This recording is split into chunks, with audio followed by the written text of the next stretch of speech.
Hello everyone, welcome back to Spark Educorp. प्यारे बच्चों, last session तक हमने डिस्कस किए ट्रायंगल से रिलेटेड सेंटर्स। चारों सेंटर्स हम डिस्कस कर चुके हैं। आज का जो ये इम्पोर्टेंट सेशन है ये बेस्ड है ट्रायंगल की एक और इम्पोर्टेंट प्रॉपर्टी जिसे बोला जाता है सिमिलैरिटी ऑफ ट्रायंगल्स।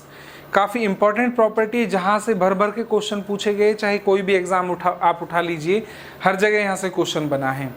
तो सिमिलैरिटी ऑफ ट्रायंगल्स डिस्कस करने से पहले जो ये वर्ड है सिमिलैरिटी, इसके बारे में जान लो ये क्या कहता है। सिमिलैरिटी को हिंदी में समरूपता कहते हैं। इसे एक एग्जाम्पल के थ्रू मैं आपको समझाने की कोशिश करता हूँ। डायग्राम में आपको एक सर्कल दिखाई दे रहा है, एक दूसरा सर्कल दिखाई दिया, एक तीसरा सर्कल दिखाई दिया। मैं कहता हूँ कि दुनिया में जितने भी सर्कल्स हैं वो एक दूसरे के सिमिलर होते हैं, एक दूसरे के समरूप होते हैं। इवन सर्कल ही क्यों, जितनी भी रेगुलर पॉलीगन्स होते हैं वो एक दूसरे के सिमिलर होते हैं। रेगुलर पॉलीगन से मतलब एक क्वाड्रिलेटरल ले लेते हैं जिसकी चारों भुजाएं एक दूसरे के बराबर होती है, उसे क्या बोला जाता है? स्क्वायर बोला जाता है। एक ऐसा चतुर्भुज जिसकी चारों भुजाएं बराबर हो उसे क्या बोला जाएगा? वर्ग। एक स्क्वायर हमेशा दूसरे स्क्वायर के सिमिलर होगा। इवन जितने भी स्क्वायर बनते हैं दुनिया में, वो सभी एक दूसरे के सिमिलर होते हैं। साइज डजंट मैटर, बट वो देखने में एक जैसे दिखते हैं। इसके अलावा जब मैंने बात की रेगुलर पॉलीगन की, तो एक एग्जांपल हम पेंटागन पे ले लेते हैं। पेंटागन पंचभुज जिसकी 5 भुजाएं होती हैं। अगर सभी भुजाएं बराबर है तो वो रेगुलर पेंटागन है, दैट मीन्स सम पंचभुज है। एक रेगुलर पेंटागन हमेशा दूसरे रेगुलर पेंटागन के सिमिलर होगा। इवन दूसरे क्या, जितने भी रेगुलर पेंटागन है दुनिया में वो एक दूसरे के सिमिलर है। अब चाहे वो मैं हेक्सागन की बात करूं, हेप्टागन की बात करूं, अगर वो रेगुलर है तो दैट मीन्स वो एक दूसरे के सिमिलर होंगे। तो यहाँ से क्वेश्चन आता है, जब टॉपिक है हमारा सिमिलैरिटी ऑफ ट्रायंगल्स, कि दो ट्रायंगल हमेशा एक दूसरे के सिमिलर होंगे, यस और नो। अगर कि ट्रायंगल भी एक क्या है? पॉलीगन ही है। अगर वो रेगुलर है दैट मीन्स इक्विलेटरल ट्रायंगल है, दूसरे इक्विलेटरल के हमेशा सिमिलर होगा। लेकिन अगर वो इक्विलेटरल नहीं है दैट मीन्स अगर वो रेगुलर नहीं है तो यहाँ कंडीशंस होंगी कि किस कंडीशन के आधार पर हम किन्हीं दो ट्रायंगल को सिमिलर प्रूव करेंगे। वैसे तो कहने को 5 प्रॉपर्टीज़ है, 5 कंडीशंस है जिनके बेस पर किसी भी ट्रायंगल को सिमिलर प्रूव किया जा सकता है, बट आपको 5 नहीं पढ़नी, आपके लिए 3 कंडीशंस काफ़ी होंगी। तो कौन कौन सी सीक्वेंस में, आइए हम उन्हें डिस्कस करते हैं। तो प्यारे बच्चों, पहली कंडीशन है triple S rule, that means भुजा भुजा भुजा नियम, साइड साइड साइड नियम। अकॉर्डिंग टू दिस रूल एक ट्रायंगल ABC और एक ट्रायंगल DEF ये एक दूसरे के सिमिलर होंगे, लेकिन कब होंगे इसकी कंडीशन जान लीजिए।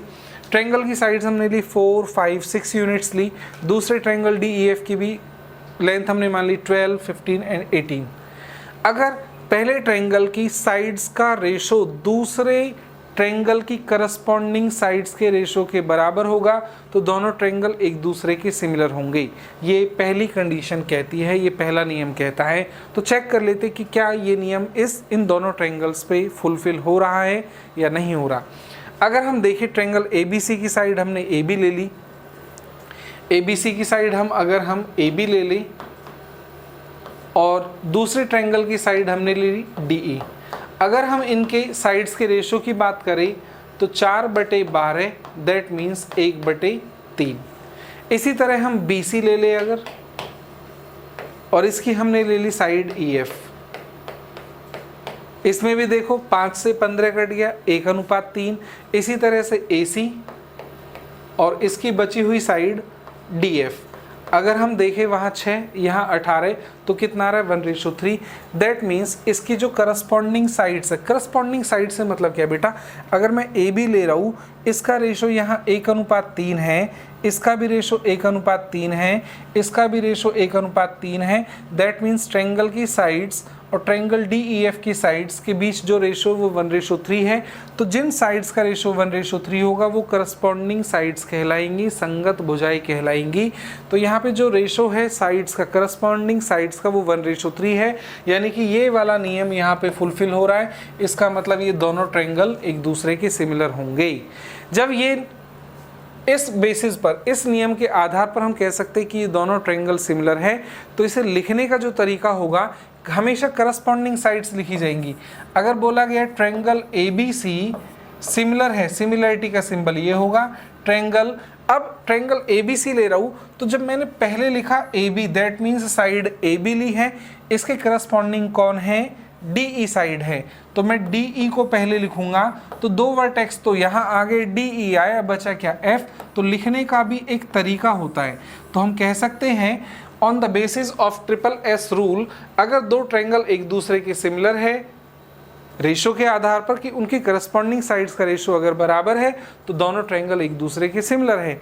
एंड वाइस वर्सा, और इसका उल्टा भी होता है कि अगर हम ये कह दें कि ट्रायंगल ABC सिमिलर है ट्रायंगल DEF के, अगर ये कंडीशन दी हो तो यहाँ से ये वाली बात निकल के आती है कि साइड AB और साइड DE बराबर होगा side BC upon side EF, बराबर होगा AB बराबर होगा AC अपॉन DF के। तो ये जो दोनों प्रॉपर्टीज है, दोनों रिजल्ट है, वो एक दूसरे के कन्वर्जेंस है। अगर रेशो बराबर तो सिमिलर, और अगर सिमिलर तो उनका रेशो भी बराबर होगा। Is that clear? तो यहाँ या तो आप रेशो से चेक कर सकते हो या फिर आप डायरेक्ट मल्टीपल पे काम करेंगे। अगर हम यहाँ देखें बच्चों, ये कितना मल्टीपल है, 4 तिया 12 है। ये कितना मल्टीपल है, ये भी 3 का मल्टीपल है। ये कितना मल्टीपल है, ये भी 3 का मल्टीपल है। दैट मीन्स यहाँ मल्टीपल में चल रहा है, एक साइड दूसरी साइड की 3 गुना है, यहाँ भी 3 गुना है, यहाँ भी 3 गुना। दैट मीन्स उनका रेशो सेम होगा। दैट मीन्स दोनों ट्रायंगल सिमिलर होंगे। और जब आप ये मल्टीपल निकाल लेते तो आपको इस तरह लिखने की ज़रूरत नहीं, आप डायरेक्ट ये रिजल्ट लिख सकते हैं। ओके, चलो एक एग्जाम्पल से इसे और क्लियर कर लेते हैं। यहाँ ट्रायंगल ABC और ट्रायंगल DEF लिए। ट्रायंगल ABC की साइड ली हमने 5, 8, 7। ट्रायंगल DEF की साइड ली 7, 9.8, 11.2। देखें कि क्या इनमें जो मल्टीपल है दैट मीन्स स्केलिंग फैक्टर है। मल्टीपल को स्केलिंग फैक्टर भी बोला जाता है। या तो आप रेशो बेस्ड चेक करेंगे या फिर आप सीधा मल्टीपल चेक करेंगे। 5 में हम कितना मल्टीप्लाई करें कि हम 7 तक पहुँचे, तो हम कह सकते हैं 14 पंजे 70, दैट मीन्स 1.4 टाइम्स। क्या ये साइड भी 1.4 टाइम्स है? देखो 14 सत्ते 98, यानी कि 1.4 मल्टीप्लाई करें तो 9.8 मिलता है। और अगर भी यहाँ ये स्केलिंग फैक्टर काम कर जाता है, अगर हम मल्टीप्लाई करें 1.4, 14 अट्ठे 112, दैट मीन्स यहाँ जो स्केलिंग फैक्टर है वो 1.4 है, यानी कि इनका जो रेशो है वो सेम है। तो दोनों ट्रायंगल कैसे होंगे, सिमिलर होंगे, लेकिन लिखेंगे करस्पॉन्डिंग साइड्स। बेटा AB के करस्पॉन्डिंग कौन सी होगी, DE। तो हम यहाँ कह सकते हैं ट्रायंगल ABC सिमिलर होगा ट्रायंगल AB के करस्पॉन्डिंग कौन है, DE है, और बचा जो वर्टेक्स है वो कौन है, F है। तो यहाँ से जो पहला नियम है, जो पहला रूल है वो क्लियर हो जाना चाहिए। चलिए चलते हैं अगले पड़ाव पे। इसका जो सेकंड नियम है वो है SAS रूल, भुजा कोण भुजा। ये नियम ये कहता है कि किन्हीं त्रिभुज की किन्हीं दो भुजाओं का उस दूसरे त्रिभुज की दो संगत भुजाओं के साथ अनुपात अगर बराबर है और उन भुजाओं से बना हुआ एंगल अगर बराबर है तो दोनों ट्रायंगल सिमिलर होंगे। हम यहाँ मल्टीपल में नहीं चलेंगे, हम स्केलिंग फैक्टर देखेंगे। अगर हम स्केलिंग फैक्टर देखें तो कितना है 1.5, और यहाँ भी कितना है 1.5। तो दो साइड्स का स्केलिंग फैक्टर तो हमें मिल गया। अगर ये इन दोनों साइड से बनने वाले एंगल, ये दोनों एंगल भी अगर बराबर होंगे, अगर मैं कहूँ कि ये एंगल अल्फा है और ये एंगल भी अल्फा है, तो ये दोनों ट्रायंगल ही सिमिलर कहलाएंगे। ओके, चलते हैं तीसरे और मोस्ट इंपॉर्टेंट रूल जो कहलाता है ट्रिपल A रूल, यानी कि एंगल एंगल एंगल रूल, कोण कोण कोण नियम। अकॉर्डिंग टू दिस रूल, अगर दो ट्रायंगल के तीनों एंगल दूसरे ट्रायंगल के करस्पॉन्डिंग एंगल्स के बराबर हो तो दोनों ट्रायंगल सिमिलर होंगे। ट्रायंगल ABC में एंगल ये alpha beta gamma, triangle DEF में ये एंगल अगर अल्फा मानूं, इसे मैं बीटा कह दूं और उसे मैं गामा कह दूं, तो अल्फा बीटा गामा यहाँ है, अल्फा बीटा गामा यहाँ है। दैट मीन्स करस्पॉन्डिंग एंगल एक दूसरे के बराबर है, दोनों ट्रायंगल कैसे कहलाएंगे, सिमिलर कहलाएंगे। तो जो लिखने का जो तरीका होगा प्यारे बच्चों, यहाँ भी इंपॉर्टेंट है। ट्रायंगल ABC सिमिलर होगा ट्रायंगल ए के करस्पॉन्डिंग कौन है, डी, क्योंकि ए पे अल्फा है, डी पे अल्फा है, ए स्टार्टिंग में है तो डी भी स्टार्टिंग में आएगा। इसी तरह बी पे बीटा है, ई पे बीटा है, तो जब बी मिडल में आया है तो ई भी मिडल में ही आएगा। बचा कौन सा पार्ट, एफ। तो हम कह सकते ट्रायंगल ABC सिमिलर है ट्रायंगल DEF के। और जैसे ही हमने प्रूव कर दिया कि दोनों ट्रायंगल सिमिलर हैं, दैट मीन्स इनकी साइड्स का रेशो इक्वल होना चाहिए। तो साइड्स को हम ले सकते हैं AB, तो यहाँ से हम क्या लेंगे बच्चों, DE। इसी तरह से पहले ट्रायंगल में हम कह सकते हैं BC, तो यहाँ से हम क्या लेंगे BC, तो दूसरे से हम क्या लेंगे EF। यहाँ जो बचे हुए दो पॉइंट A और C हमने एक साथ ले लिए, तो यहाँ क्या लेंगे हम DF लेंगे। Is that clear. तो यहाँ से दो चीज़ें निकल के आई बेटा। सिमिलरिटी चेक करने के लिए आपके पास 3 रूल हैं, लेकिन जो सबसे ज़्यादा इंपॉर्टेंट रूल है जो कि एग्जाम में आपके सबसे ज़्यादा हेल्प करेगा वो AAA है। इसमें भी मैं मॉडिफिकेशन करूँगा आपके लिए ताकि चीज़ें थोड़ी सी और जल्दी हो। दो ट्रायंगल सिमिलर, उनकी साइड्स का रेशो बराबर, उनकी साइड्स का रेशो बराबर, दो ट्रायंगल सिमिलर। ध्यान रहे करस्पॉन्डिंग साइड्स। अब ये इस वाले रिलेशन तक पहुंचने के लिए मुझे पहले ये वाली चीज़ लिखनी पड़ी, लेकिन क्या हर बार हमें ये वाली चीज़ लिखने की ज़रूरत है? तो आंसर होना नहीं बेटा। अगर अल्फा में ले रहा हूँ तो इसकी जो करस्पॉन्डिंग साइड है इसके अपोजिट वाली साइड लेंगे BC। मैंने देखा 3 एंगल यहाँ बराबर, 3 एंगल यहाँ बराबर, ये एक दूसरे के सिमिलर है। जब मैं साइड्स का रेशो लेने की बात करता हूँ तो इसमें अल्फा के अपोजिट कौन है, BC, तो हम डायरेक्ट लिख सकते हैं BC। अल्फा के अपोजिट कौन है, EF। तो जो पहले वाली लाइन है उसे हम स्किप करेंगे, हमें बार बार वो लिखने की ज़रूरत नहीं है। अगर मैं बीटा के अपोजिट की बात करूँ तो क्या है, AC। बीटा के अपोजिट कौन है, DF। इसी तरह से गामा के अपोजिट कौन है, AB। और यहाँ गामा के अपोजिट कौन है, DE। तो आपको बार बार ये चीज़ लिखने की ज़रूरत नहीं है। अगर आप प्रूव कर देते हैं कि किसी ट्रायंगल के 3 एंगल करस्पॉन्डिंग दूसरे ट्रायंगल के 3 एंगल के करस्पॉन्डिंग एंगल्स के बराबर है तो दोनों ट्रायंगल सिमिलर हैं, दैट मीन्स उनकी साइड्स का रेशो बराबर होगा। ओके, एक एग्जांपल लेते हैं और देखो यहाँ AA रूल की बात की गई। ध्यान रहे मेरे बच्चों, अगर आप ये प्रूव कर देते साइड्स के बिहाफ पे भी अगर आप ये प्रूव कर देते हैं कि दो ट्रायंगल सिमिलर है, दैट मीन्स उनके तीनों एंगल एक दूसरे ट्रायंगल के करस्पॉन्डिंग एंगल्स के बराबर होंगे। अगर उसमें अल्फा बीटा गामा है तो डेफिनेटली दूसरे ट्रायंगल में भी अल्फा बीटा गामा ही रहेगा ऑलवेज। लेकिन एग्जाम पॉइंट ऑफ व्यू से मैं बात करूं कि आपको सिर्फ दो ट्रायंगल में कोई दो एंगल बराबर करने हैं, हमें तीनों एंगल की ज़रूरत नहीं है, तो तीसरा एंगल मैंने ड्रॉप कर दिया। तो यहाँ पे एक ट्रायंगल में अगर अल्फा और बीटा है, दूसरे ट्रायंगल में भी अगर मैं अल्फा और बीटा ढूंढ लूँ तो तीसरा एंगल तो अपने आप ही इक्वल प्रूव हो जाएगा। तो आपकी जो ज़रूरत है वो सिर्फ दो एंगल बराबर प्रूव करने की है, ये मोस्ट इम्पॉर्टेंट प्रॉपर्टी रहेगी। ओके, तो सिर्फ दो एंगल के बेसिस पर हम कह सकते हैं कि दो ट्रायंगल सिमिलर हैं, तीसरा एंगल तो अपने आप ही बराबर हो जाएगा। एक डिफरेंट डायग्राम के साथ चलते हैं। यहाँ देखो ट्रायंगल ABC में अल्फा और बीटा है, यहाँ ट्रायंगल DEF में अल्फा और बीटा है, लेकिन सीक्वेंस चेंज हो चुका है। तो क्या अभी भी ये दोनों ट्रायंगल एक दूसरे के सिमिलर है, येस और नो? समझने वाली बात है। इस पूरे सीक्वेंस में मैंने सिर्फ एक लाइन बोली कि दो एंगल्स का बराबर होना जरूरी है। यहाँ अल्फा, यहाँ बीटा। सीक्वेंस मैटर नहीं करता, बिल्कुल नहीं करता, लेकिन लिखते टाइम सीक्वेंस जरूर मायने रखेगा। जब आप ये प्रूव करेंगे कि कौन सा ट्रायंगल किस ट्रायंगल के सिमिलर है, तो वहाँ जो वर्टिसेस है, जो शीर्ष है, वो डेफिनेटली उनका सीक्वेंस मायने रखेगा। हमें दो एंगल दूसरे ट्रायंगल के दो एंगल के बराबर मिल गए, तो डेफिनेटली ये दोनों ट्रायंगल एक दूसरे के सिमिलर होंगे। अब ध्यान देने वाली बात ये बेटा, सीधा लिखेंगे अल्फा के अपोजिट कौन है, BC। अल्फा के अपोजिट कौन है, BC। यहाँ अल्फा के अपोजिट कौन है, EF है। 1 सेकेंड,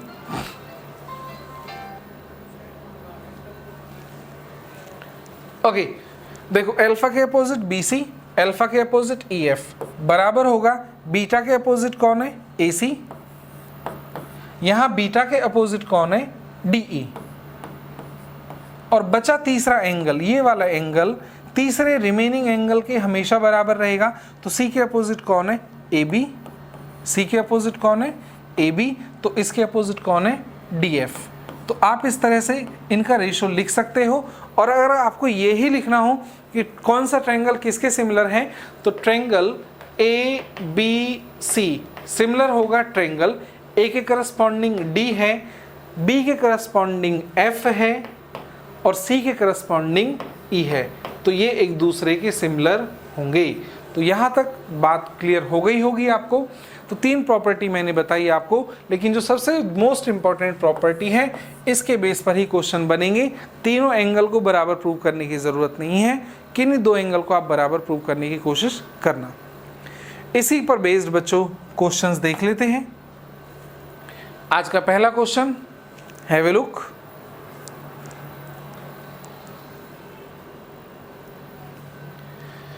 बोला गया in triangle ABC and triangle DEF angle A, angle B, angle C की वैल्यू दी है, angle D, angle E, angle F की वैल्यू दी है। बोला देखो सिमिलरिटी लगी हुई है कि कौन सा ट्रायंगल सिमिलर है। यहाँ पर जो वर्टिसेस हैं उनका सीक्वेंस पर बेस्ड क्वेश्चन बनाया है।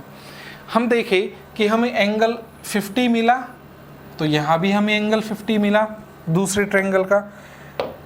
एंगल 70 मिला, क्या दूसरे ट्रायंगल में भी 70 है? बिल्कुल है।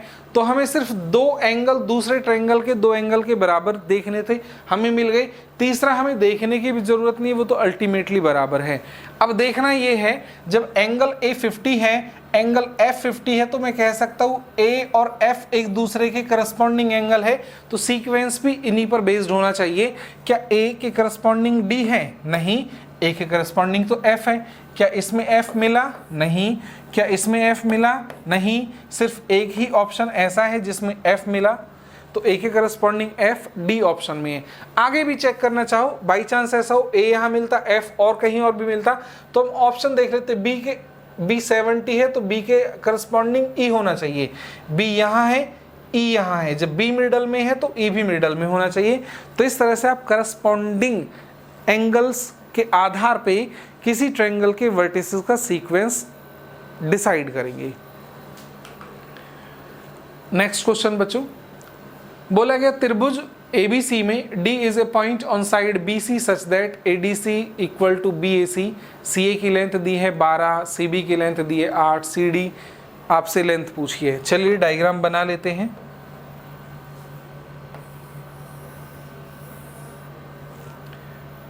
एक ट्रायंगल है ABC, point D side BC पर कुछ इस तरह से है। ये पॉइंट D साइड BC पर कुछ इस तरह से है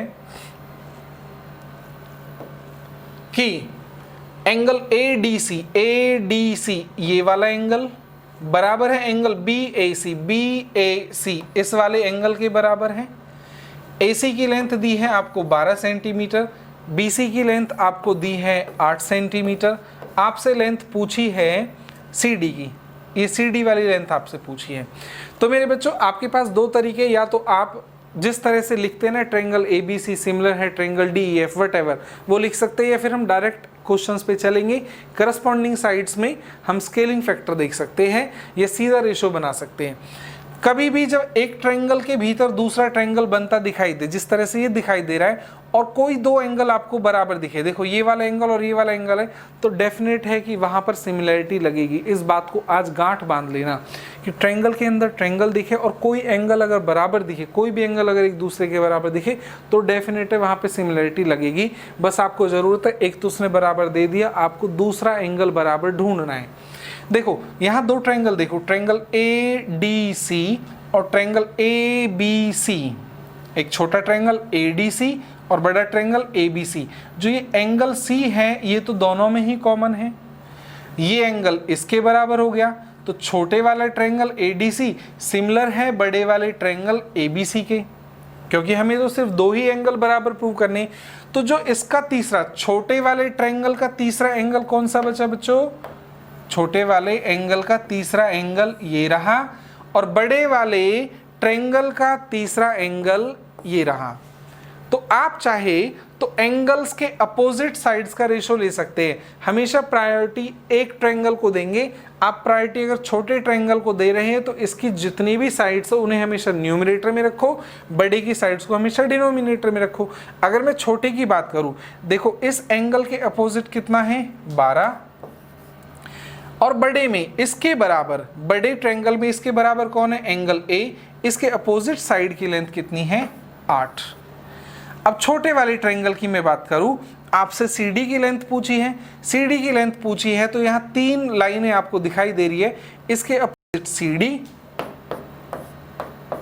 और बड़े वाले ट्रायंगल में इस एंगल के करस्पॉन्डिंग ये रहा, इसके अपोजिट साइड की लेंथ कितनी है बच्चों 12। तो यहां से आप CD की लेंथ निकाल सकते हो। जो पूरा तामझाम था कि ट्रायंगल ABC सिमिलर है ट्रायंगल CDA, लिखने की कोई जरूरत नहीं है, डायरेक्ट करस्पॉन्डिंग एंगल के अपोजिट साइड्स का रेशो हम लेंगे।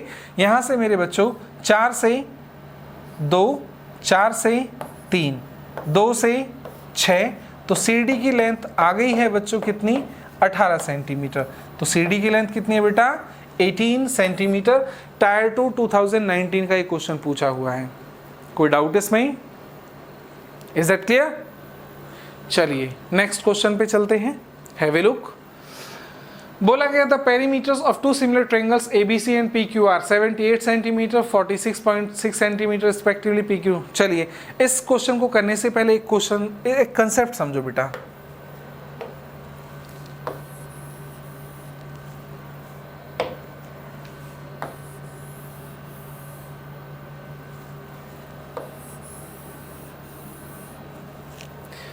दो ट्रायंगल हमने लिए, ट्रायंगल ABC,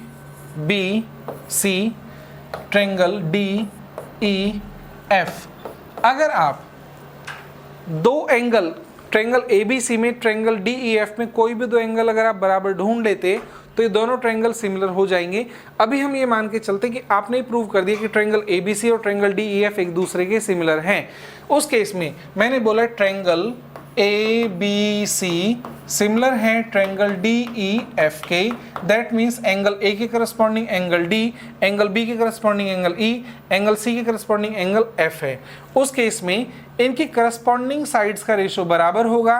दैट मीन्स देखो A के अपोजिट आप लेना चाहो तो BC ले सकते हो, D के अपोजिट लेना चाहो तो EF ले सकते हो, ठीक है। B के अपोजिट AC, E के अपोजिट DF, बचा कौन सा बेटा C के अपोजिट AB, और वहां F के अपोजिट D। या तो आप इसे फॉलो कीजिए या फिर आप एंगल के अपोजिट साइड को, करस्पॉन्डिंग साइड को लेके चलिए। मेरा सजेशन है इसे बार बार लिखने के बजाय आप कोई भी एंगल लीजिए, उसके करस्पॉन्डिंग साइड्स का रेशो बनाते चलिए। यहां तक तो ये बात तो मैं कई बार आपको बता चुका हूं। इससे पहले ट्रायंगल में आपने जितना भी पढ़ा, जितनी भी टर्म्स अभी तक आपने पढ़ी है, सारी की सारी टर्म्स यहाँ अपीयर होने वाली हैं। मेरे बच्चों मैंने कहा अगर AM मीडियन है, मीडियन का काम क्या होता है, इसे दो पार्ट में डिवाइड करना। DN इसकी मीडियन है, दैट मीन्स ये इसे डिवाइड करेगी। तो अगर दो ट्रायंगल सिमिलर हैं तो उनकी करस्पॉन्डिंग मीडियंस का रेशो भी सेम होगा। देखो यहाँ BC के करस्पॉन्डिंग मीडियन AM है तो EF के करस्पॉन्डिंग मीडियन DN है, इनका रेशो भी सेम होगा। That means AM ratio DN। मैंने कहा AL और DJ एल्टीट्यूड्स है। AL BC का एल्टीट्यूड है और DJ EF का एल्टीट्यूड है, तो एल्टीट्यूड्स का रेशो भी सेम होगा। That means AL upon DJ, इसका रेशो भी सेम होगा। मैंने कहा ट्रायंगल ABC का जो पेरीमीटर है वो P1 है। पेरीमीटर बोले तो तीनों साइड्स का सम। दूसरे ट्रायंगल DEF की जो पेरीमीटर है वो है P2, तो इनके पेरीमीटर्स का रेशो भी सेम होगा। और आपने अभी तक क्या क्या पढ़ा है, इन रेडियस आपने पढ़ा है, सर्कम रेडियस आपने पढ़ा है। अगर मैं कहूँ कि इस ट्रायंगल का जो इन रेडियस है वो स्मॉल r1 है, इस ट्रायंगल की जो इन रेडियस है वो स्मॉल r2 है, तो इनका रेशो भी सेम रहेगा। क्लियर है प्यारे बच्चों? अगर मैं ये बोलूं कि इस ट्रायंगल का जो सरकम रेडियस है, यानी कि बाहर बाहर अगर हम सर्कल ड्रॉ करें जो तीनों वर्टिसेस को टच करते हुए जाए, इसका सरकम रेडियस में R1 बोल दूं, इसका सरकम रेडियस में R2 बोल दूं, तो उनका रेशो भी सेम रहेगा। यानी कि आपने अभी तक ट्रायंगल से रिलेटेड जितनी भी टर्म्स सुनी हैं उनका रेशो सेम रहेगा, लेकिन कब रहेगा? अगर दो ट्रायंगल सिमिलर है तो। स्नैपशॉट ले सकते हो। चलते हैं फिर आगे। ध्यान रहे कि अगर दो ट्रायंगल सिमिलर है तो उनकी करस्पॉन्डिंग साइड्स का रेशो तो बराबर होगा ही, एज वेल एज उनकी करस्पॉन्डिंग मीडियंस का रेशो, उनके एल्टीट्यूड्स का रेशो, उनके पेरीमीटर्स का रेशो, इवन सेमी पेरीमीटर्स का रेशो भी, उनकी इन रेडियस का रेशो, उनकी सरकम रेडियस का रेशो, इन रेडियस को अंतःत्रिज्या, सरकम रेडियस को परित्रिज्या, इनका रेशो, इनका अनुपात हमेशा एक समान रहेगा। इसी पर बेस्ड ये क्वेश्चन है बच्चों। बोला गया the perimeters of two similar triangles ABC and PQR are 78 centimeter and 46.8 centimeter respectively. If PQ की लेंथ आपको दी है then the length of AB is. चलिए, वैसे तो इसके लिए डायग्राम की जरूरत नहीं है, बट क्योंकि अभी स्टार्टिंग है तो मैं आपके लिए डायग्राम बना देता हूं।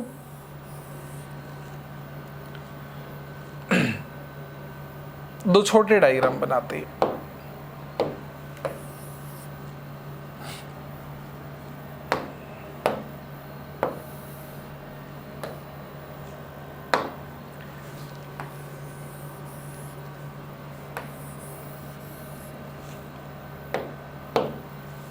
Triangle ABC, triangle PQR। बोला गया ABC और PQR का जो पेरीमीटर वो 78 सेंटीमीटर 46.8 सेंटीमीटर है। PQ की लेंथ आपको दी है। आपको वैसे डायग्राम की जरूरत नहीं होनी चाहिए। जैसे ही सिमिलर ट्रायंगल बोल दिया तो करस्पॉन्डिंग साइड AB के करस्पॉन्डिंग कौन है? PQ है। ट्रायंगल ABC का पेरीमीटर अगर 78 है, ट्रायंगल PQR का पेरीमीटर 46.8 है।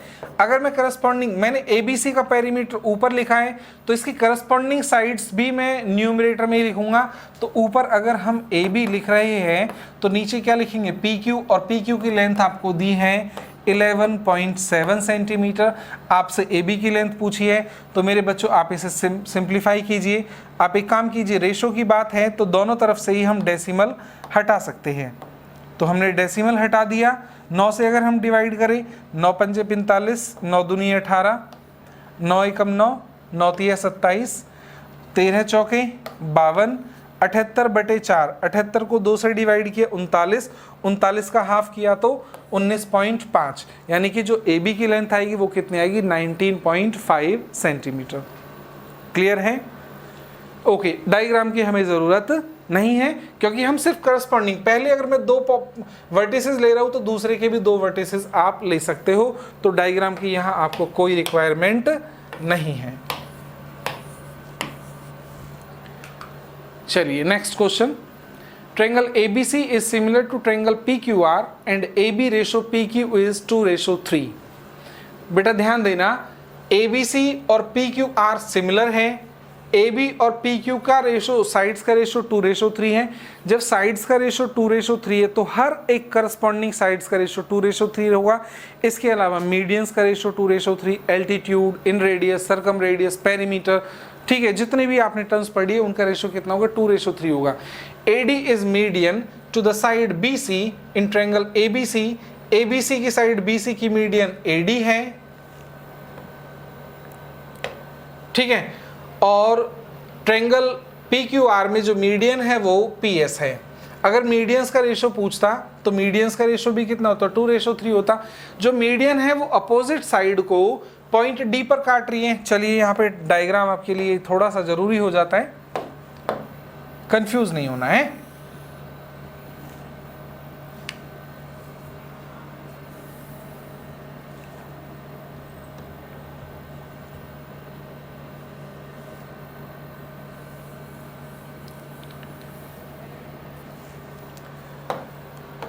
दो ट्रायंगल बनाते हैं, ट्रायंगल ABC और triangle PQR। ABC, triangle PQR, इसकी मीडियन है AD, इसकी मीडियन है PS। प्यारे बच्चों, दो बराबर पार्ट में बांटेगी, ये भी बराबर पार्ट में बांटेगी। मीडियन का काम तो यही होता है, बाइसेक्ट करना। जब मीडियन का रेशो बेटा BC का रेशो जो भी, जैसे AB और PQ का रेशो दिया है, ये 2 दिया है और ये कितना दिया है 3, तो इसकी हर एक साइड में रेशो निकल के आएगा 2:3। तो BC और QR का रेशो भी 2:3 होगा। अगर मैं इसका हाफ ले रहा हूं तो इसका भी हाफ लूंगा, तो हाफ का जो रेशो रहेगा वो भी कितना रहेगा, 2:3 ही रहेगा। लेकिन आपसे क्वेश्चन पूछा BD का स्क्वायर और QS का स्क्वायर, तो इसका स्क्वायर 4, इसका स्क्वायर 9, तो आंसर क्या आना चाहिए 4:9। Be careful. बच्चा क्या करेगा जल्दी में, अच्छा BD/QS, ठीक है यार, रेशो तो 2:3 तो ऑलरेडी दिया हुआ है, तो 2:3 कर देंगे। बेटा स्क्वायर दिया हो, ध्यान रखिए, क्यूब भी दे सकता है, पावर 4 भी दे सकता है। सो बी केयरफुल, क्वेश्चन आसान होता है, बस थोड़ा सा ट्विस्ट कर देता है। क्लियर है ना। चलिए आज का next question, in the given figure if AD की लेंथ आपको दी है, AE की लेंथ आपको दी है, चलिए इसी पे लिख देते हैं हम।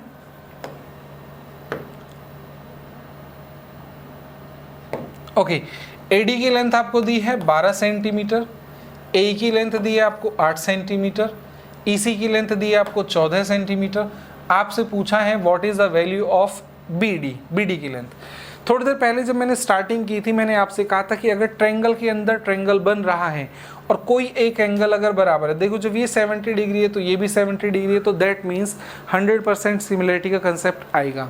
तो इस ट्रायंगल में भी सिमिलरिटी का कंसेप्ट आएगा।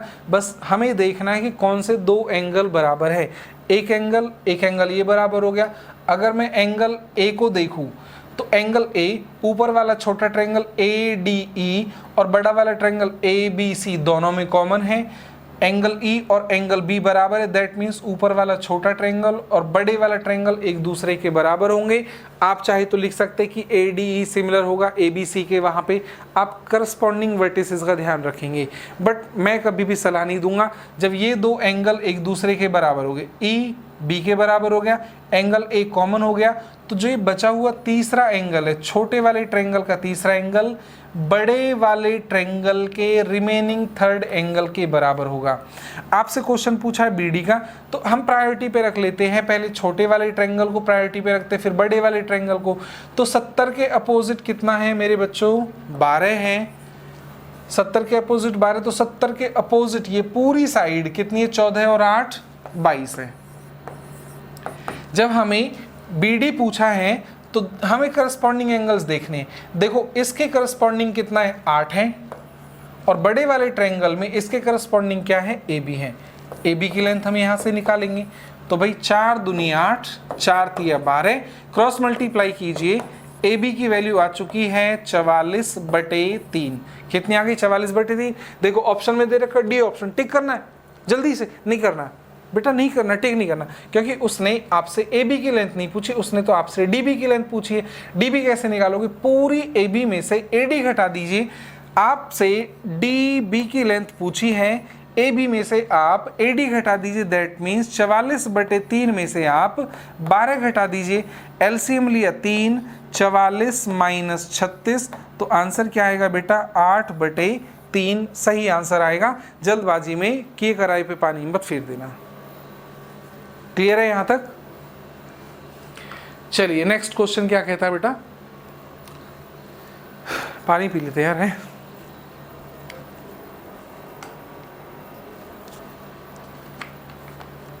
क्वेश्चन पढ़िए क्या कहता है।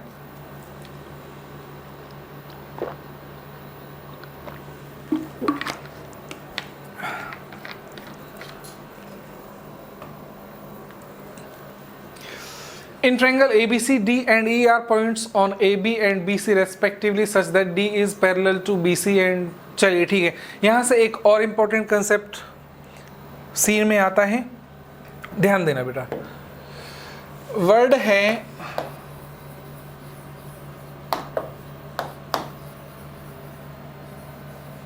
थेल्स थ्योरम, या इसे BPT के नाम से भी जाना जाता है, बेसिक प्रोपोर्शनेट थ्योरम। यह थेल्स थ्योरम एक बहुत बड़े मैथमेटिशियन हुए जिन्होंने ये थ्योरम दी थी, सिमिलरिटी से ही रिलेटेड है। क्या कहती है थ्योरम, हैव ए लुक। कोई ट्रायंगल है ABC, इसमें किसी एक साइड के पैरेलल एक लाइन ड्रॉ की गई, लाइन का नाम दिया DE।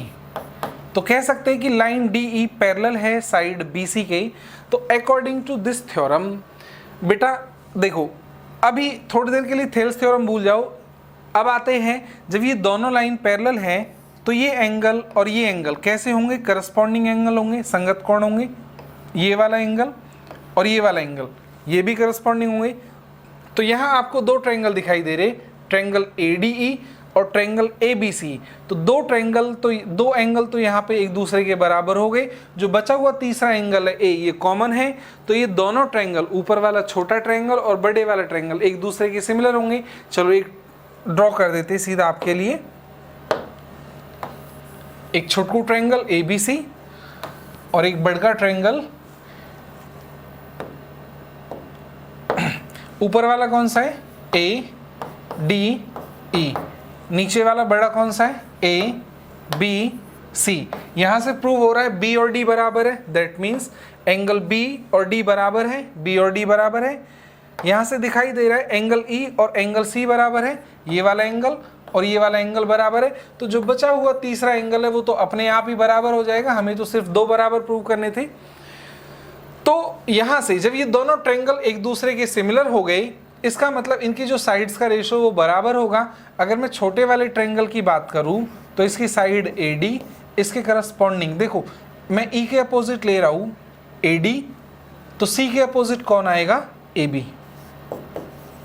इसी तरह से मैं इसके अपोजिट की बात करूं, अगर मैं चलिए D के अपोजिट की बात कर लेते तो क्या मिला, AE।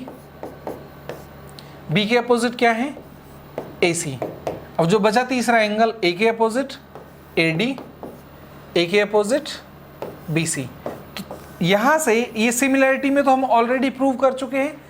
थेल्स ने क्या नया दिया, थेल्स ने ये नया दिया कि किसी भी ट्रायंगल में, हालांकि ये चीज़ तो हमें पहले से पता थी, लेकिन उसने यहाँ पे ये लाइन क्लियर की कि किसी ट्रायंगल में किसी साइड के पैरेलल अगर कोई लाइन ड्रॉ की जाए, किसी त्रिभुज में किसी भुजा के समांतर अगर कोई रेखा खींची जाए, तो उस केस में जो ऊपर वाली जो पार्ट बना, अगर मैं इसे बोल दूं M, ऊपर वाला पार्ट अगर M है और पूरी जो लेंथ है वो N है, तो जो रेशो इस वाले पार्ट और पूरी साइड के बीच में जो रेशो है वही रेशो दूसरी साइड के ऊपर वाले पार्ट और पूरी साइड के बीच में होगा।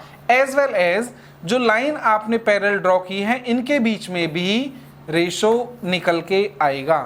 तो यहां से जो बात निकल के आती है, ऊपर वाला पार्ट और पूरा पार्ट जो रेशो मिलेगा वही रेशो दूसरी साइड में भी ऊपर वाला पार्ट और पूरा पार्ट, और वही रेशो इन दोनों पैरेलल साइड्स के बीच में भी एग्जिस्ट करेगा। ये प्रूव किया थेल्स ने, ठीक है, किसकी हेल्प से, सिमिलैरिटी की हेल्प से। एंड वाइस वर्सा, और इसका उल्टा भी है। इसका उल्टा किस तरह से है बच्चों, समझो।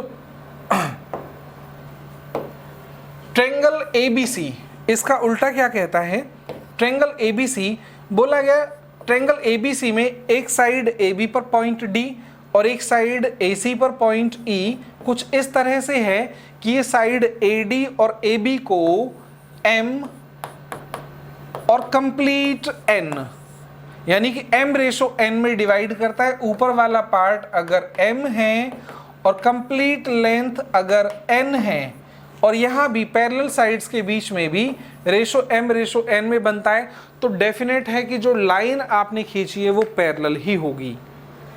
अगर जो दो पॉइंट्स D और E है, ट्रायंगल की किसी साइड्स को इस तरह से डिवाइड करते कि ऊपर वाला पार्ट अगर M और पूरा पार्ट कंप्लीट पार्ट अगर N है, यही रेशो अगर दूसरी साइड में भी मिलता है, यही रेशो उन दोनों लाइंस में भी मिलता है, तो डेफिनेटली DE पैरेलल होगी BC के।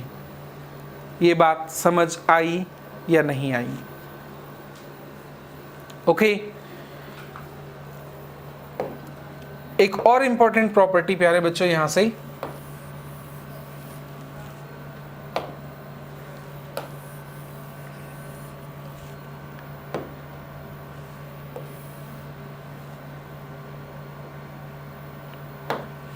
Triangle A B C D E बोल दिया गया कि लाइन पैरेलल है।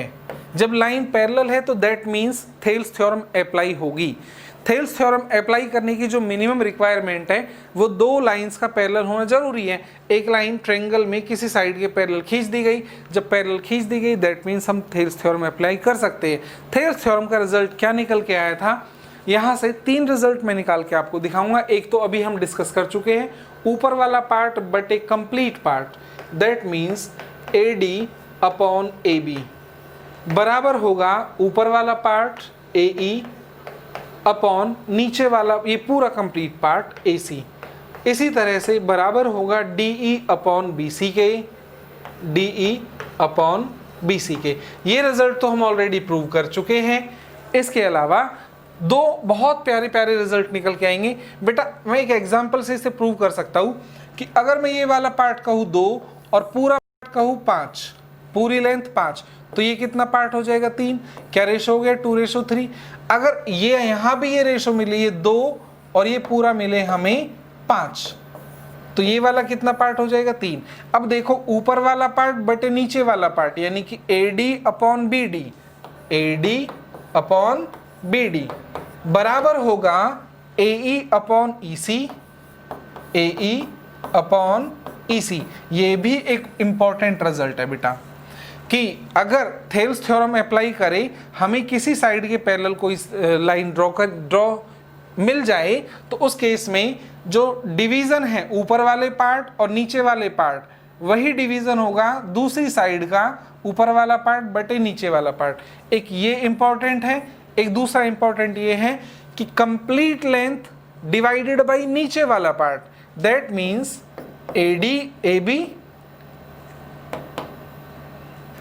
AB अपॉन BD बराबर होगा AC अपॉन EC के।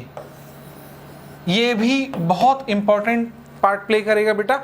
जो मैंने न्यूमेरिक वैल्यूज दी है इनसे आप इसे जस्टिफाई कर सकते हो, बट आपके लिए ये तीनों रिजल्ट ही मोस्ट इंपॉर्टेंट है, बार बार आप ड्राइव नहीं करेंगे। ओके, तो यहां से थेल्स थ्योरम का कंक्लूजन ये निकल के आता है। इससे आगे बनता है एक मिड पॉइंट थ्योरम जो कि थेल्स थ्योरम का ही एक कंक्लूजन है। वो क्या कहती है, मिड पॉइंट थ्योरम क्या कहती है बेटा,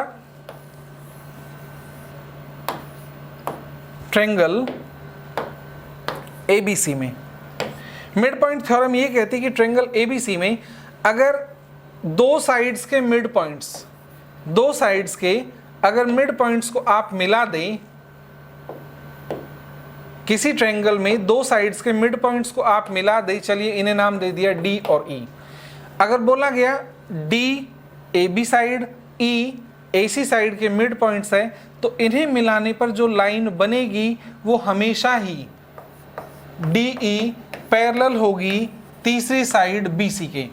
किसी ट्रायंगल की दो साइड्स के मिड पॉइंट्स को मिलाने पर बनने वाली लाइन हमेशा पैरेलल होगी तीसरी साइड के, as well as DE half होगी तीसरी साइड BC के। तो ये जो कंक्लूजन निकल के आया ये थेल्स थ्योरम से निकल के आया है। Is that clear?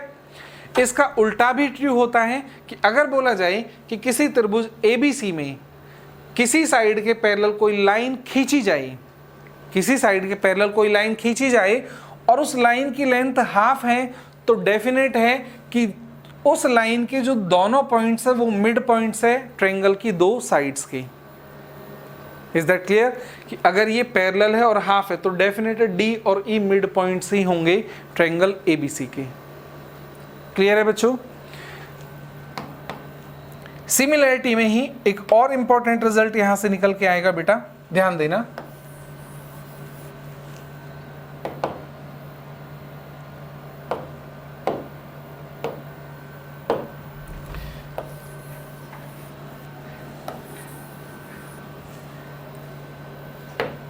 Triangle ABC, triangle DEF, triangle ABC और ट्रायंगल DEF अगर दो सिमिलर ट्रायंगल्स हैं तो अभी तक आपने पढ़ा कि इनकी करस्पॉन्डिंग साइड्स का रेशो सेम रहता है, करस्पॉन्डिंग साइड्स का रेशो सेम रहता है। थोड़ी देर के लिए मैं यहाँ मान लेता हूँ ये साइड है H1, ये साइड है, ये एल्टीट्यूड है H2।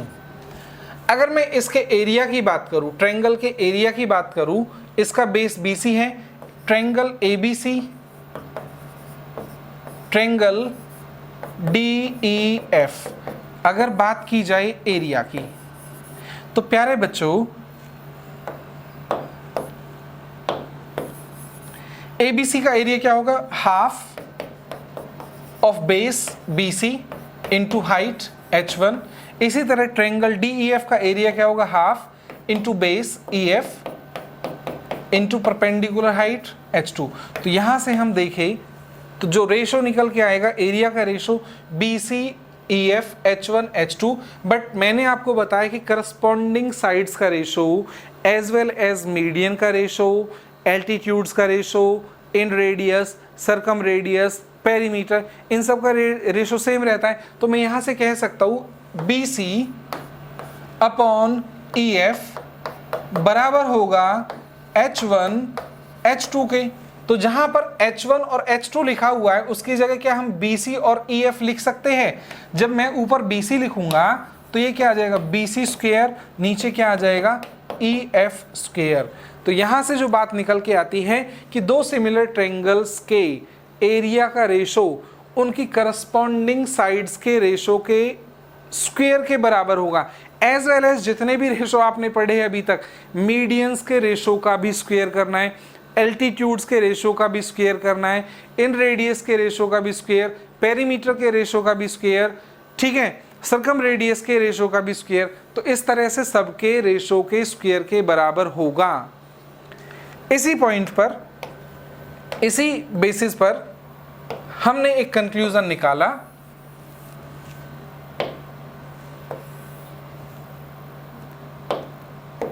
ट्रायंगल ABC, ट्रायंगल ये लाइन DE पैरेलल है लाइन BC के, तो थेल्स थ्योरम लगेगी। दैट मीन्स अगर मैं ये कहूँ ये पार्ट 2 है, ये पार्ट पूरा पार्ट 5 है, तो ये पार्ट कितना हो जाएगा, 3 पार्ट हो जाएगा। जब ये पैरेलल है तो ये रेशो भी कितना आएगा, 2:5 ही आएगा, पूरा का पूरा 2:5। तो ऊपर वाला ट्रायंगल, ट्रायंगल ADE और ट्रायंगल ABC सिमिलर होंगे, ठीक है, by corresponding angle theory similar होंगे। अब यहां से मैंने बताया बेटा, अगर आपके पास साइड्स का रेशो है, आपके पास साइड्स का रेशो है, साइड्स के रेशो को स्क्वायर कर देना, एरिया का रेशो आ जाएगा, अभी बताया, प्रूव किया। और अगर आपके पास एरिया का रेशो है, आपको साइड्स का रेशो चाहिए, तो स्क्वायर रूट कर देना। मेरे पास साइड का रेशो है, साइड का रेशो क्या, 2:5। जब इसका साइड 2 है तो एरिया कितना हो जाएगा, 4। इस पूरे ट्रायंगल की जो साइड है वो 5 है, तो एरिया कितना हो जाएगा, 25, हाँ या ना। तो छोटे ट्रायंगल ADE और बड़े ट्रायंगल ABC के एरिया का रेशो क्या बनेगा, 4:25 ऑन द बेसिस ऑफ अगर उनकी साइड्स की लेंथ का रेशो आपको दिया हुआ है। अगर यहाँ पूछ ले कि जो क्वाड्रिलेटरल है BCED इसका एरिया कितना होगा, तो बेटा ABC में से 25 में से ऊपर का ट्रायंगल अगर हम हटा दे तो नीचे का एरिया निकल के आएगा या नहीं निकल के आएगा, ये बात ट्रू है। इसी पर बेस्ड नेक्स्ट क्वेश्चन दिया हुआ है, हैव ए लुक।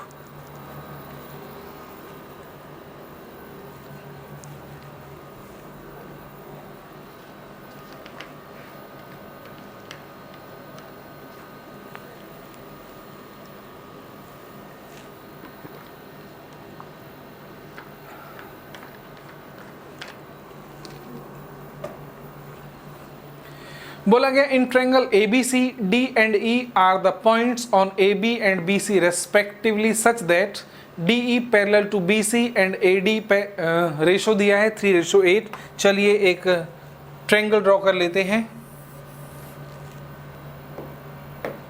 ट्रायंगल है ABC, ABC पर point D and E are on sides AB पर है D और BC पर है E, यहाँ पर डी पॉइंट है, BC पर E पॉइंट कुछ इस तरह से है कि ये पैरेलल है AC के, ठीक है। DE पैरेलल है, पैरेलल BC दिया है, यहाँ पे ये मिस्टेक है। D and E are points AB and BC such that DE is parallel to AC है ये, इसे करेक्ट कर लेना बेटा, ये AC आएगा, ठीक है, पैरेलल टू AC आएगा, ओके, करेक्ट कर लेना। तो DE पैरेलल टू AC है। AD रेशो AB, AD अगर 3 है तो AB की जो पूरी लेंथ है वो कितना है, 8 है। ऊपर वाला 3 तो नीचे वाला कितना हो जाएगा बच्चों, 5 पार्ट होगा या नहीं होगा। Then the area of triangle BDE to the area of quadrilateral DECA। आप मुझे एक बात बताइए, जब इसकी साइड 5 है तो इसका एरिया 25 होगा, हाँ या ना। इस पूरे की साइड इसकी जब 8 है तो इसका एरिया 64 होगा। इस पूरे ट्रायंगल में से छोटे वाले ट्रायंगल का एरिया घटा दो, 64 में से 25 घटा दो तो बचा हुआ जो क्वाड्रिलेटरल उसका एरिया कितना होगा, 39। तो छोटे वाले ट्रायंगल और इस क्वाड्रिलेटरल का जो एरिया का रेशो होगा वो कितना होगा, 25:39। समझ आ गया, समझ आ गया। तो अप्लाई करके दिखाइए फिर आप मुझे इस केस में, हैव ए लुक, और अपना आंसर मुझे कमेंट कीजिए, देखें आप कितना सीखे हो।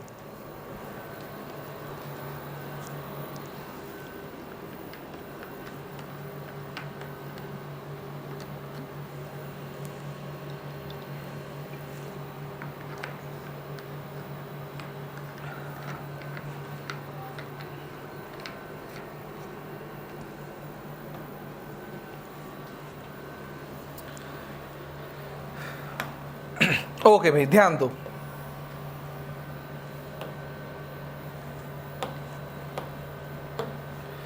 ट्रायंगल ABC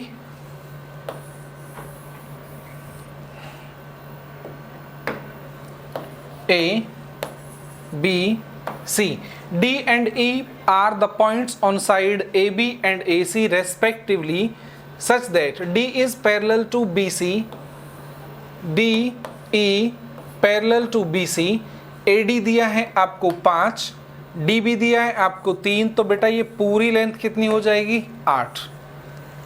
जब ये 5 है तो इसका एरिया कितना बनेगा, 25। जब ये पूरा 8 है तो इस पूरे का एरिया कितना बन जाएगा, 64। ठीक है, आपसे जो क्वेश्चन पूछा है वो पूछा है एरिया ऑफ BDE और एरिया ऑफ BEC का रेशो।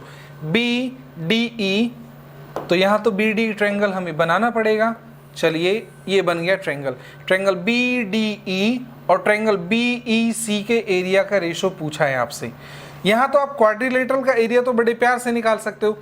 64 में से 25 हटा दीजिए तो जो क्वाड्रिलेटरल BCED बचा हुआ है उसका एरिया कितना हो जाएगा, 39। एरिया कितना हो गया, 39। लेकिन हमें क्वाड्रिलेटरल का एरिया नहीं पूछा है, हमें तो ट्रायंगल BED और ट्रायंगल BCE का एरिया पूछा है। तो क्या 39 को हाफ कर दे, डायगोनली तो बाइसेक्ट करेगा? नहीं मेरे बच्चों, यहाँ पे जो क्वाड्रिलेटरल है इसमें कहीं भी ये नहीं बोला कि ये रोम्बस है, ये स्क्वायर है, ये रेक्टेंगल है, ऐसा कहीं नहीं बोला। तो हम डायरेक्ट हाफ नहीं कर सकते। हमें ये पता है इस क्वाड्रिलेटरल का एरिया 39 है, इस क्वाड्रिलेटरल का एरिया 39 है। ओके, तो हमें तो 39 को दो जगह बांटना है, बांटिए इसे। मुझे एक बात बताइए, पूरे का एरिया, इस पूरे का एरिया 39 है। अब यहां देखिए triangle ADE, triangle ABE, triangle ADE और ट्रायंगल DBE को अगर हम देखें, आपको ये प्रॉपर्टी बताई हुई है, जिस रेशो में बेस होता है उसी रेशो में एरिया भी निकल के आएगा। दैट मीन्स इसका एरिया अगर 5 होगा तो इसका एरिया 3, रेशो निकल के आएगा। अब रेशो में तो हम कुछ भी नंबर मल्टीप्लाई कर सकते। अगर मैं ऊपर 5 मल्टीप्लाई कर रहा हूं तो रेशो में मुझे नीचे भी 5 ही मल्टीप्लाई करना पड़ेगा। दैट मीन्स इसका एरिया जो निकल के आएगा वो कितना आएगा, 15। बेटा टोटल क्वाड्रिलेटरल का एरिया कितना, 39 है। 39 में से 15 हटा दीजिए तो इसका एरिया कितना बचेगा, 24। तो हमसे तो रेशो पूछा है 15:24, 3 से 5, 3 से 8, तो रेशो क्या होना चाहिए 5:8, right answer. Is that clear है? कौन सी प्रॉपर्टी लगी है? दो ट्रायंगल में जिस रेशो में उनका बेस डिवाइडेड होता है उसी रेशो में उनका एरिया भी डिवाइड होता है। ये वाली चीज़ें हम ऑलरेडी डिस्कस कर चुके हैं। जिसे ये बात क्लियर नहीं है, कंसेप्ट समझना है, लास्ट की क्लासेस में आप जाके एक बार रेफर जरूर कीजिए।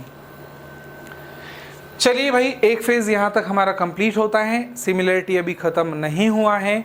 तो यहाँ तक बताइए आपको कोई पॉइंट क्लियर नहीं आया, आप कमेंट कीजिए, टेलीग्राम चैनल ज्वाइन कीजिए, वहाँ कोई आपका कोई इशू है तो वहाँ आप पोस्ट कर सकते हो, ठीक है। लाइक और शेयर करना बिल्कुल ना भूलें। अगली मुलाकात में भी हम सिमिलरिटी को कंटिन्यूटी में रखेंगे। आज की मुलाकात में प्यारे बच्चों इतना ही। Thank you so much.